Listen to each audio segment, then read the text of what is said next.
It's Tom and Todd's Face Off on WRKO.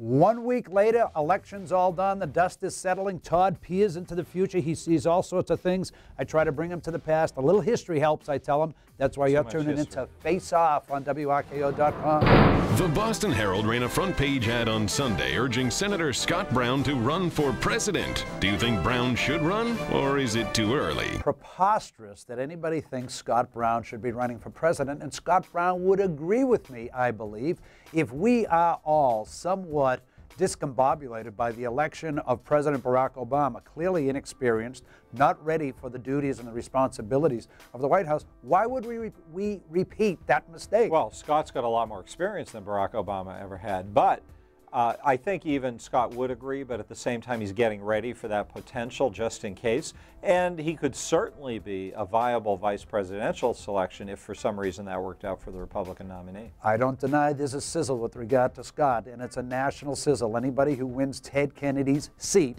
remember it's really the people's seat, here in Massachusetts, that's a guy or a gal to be reckoned with. In this case, it's a guy.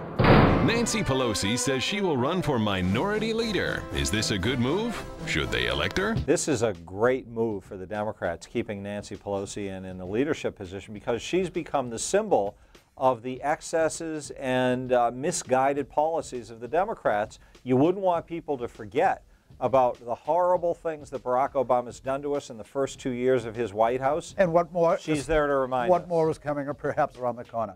There are some things I simply cannot fathom about politics. You read about it, you live it, you work it, and everything else, and sometimes things are just head-scratching.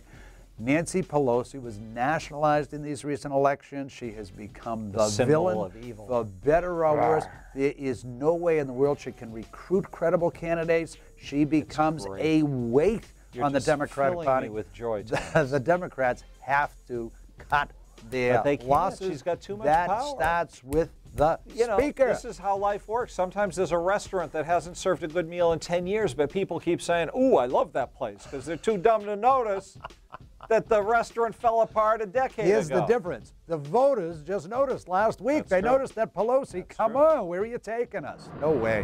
Is New Jersey Governor Christie too fat to be president? Well, generally, I'd say, you know, appearance matters more and more in this kind of silly and infantile world, very superficial world that we live in. That being said, Christie, he's kind of the fat, the heft to Chris Christie. He makes him an authentic guy. That's the kind of guy you have 2 cheeseburgers with, a couple of beers, and he says, you know what the hell's wrong with this country, A, B, C, and you end up agreeing with him most of the time. So I think the fat, it might work against his imagery that's all we get now, where they're even trying to give makeup to a guy like John McCain. Get over it. Well, think about what Chris Christie's brand is, the governor of New Jersey.